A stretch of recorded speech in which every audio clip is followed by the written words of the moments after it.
এই প্রজেক্টটা কার? না আবু সাইদের সাইড। এই প্রজেক্টটা কার রে? প্রজেক্টটা আমার। প্রজেক্টে কাজ করো, কি ধান্দা মান্দা দিছো? ওই মিয়া ঠিক আছে চালা দেবো। এই কি চালা দেবো না? এই বেটা কি চালা দেবো বেটা? আমি চালা দেবো চালা দেবো।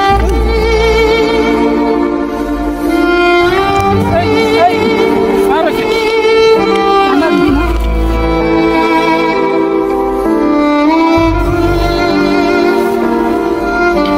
এই এলাকাবাসী দেখ, যে যদি চাঁদা না দেয় তার ফল পরিণাম এর মতনই হবে।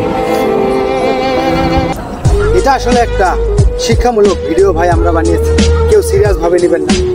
কিছুদিন আগে আমাদের মিটফোর্ড এলাকায় এক ব্যবসায়ী ভাই খুন হয়েছে দুর্বৃত্তদের হাতে। এই ভিডিওটা চাঁদা না দেওয়ার কারণে এই জন্য আমরা এই ভিডিওটা বানাইছি, যেন দেশের সর্বস্তরের মানুষ ভিডিওটা দেখতে পায় এবং চাঁদাবাজরা হুঁশিয়ার হয়ে যায়। এই কারণেই আমরা বানিয়েছি ভিডিওটা। কেউ সিরিয়াসলি নেবেন না, সবাই ভালোভাবে ভিডিওটা দেখবেন, ভালো লাগলে লাইক কমেন্ট শেয়ার করবেন।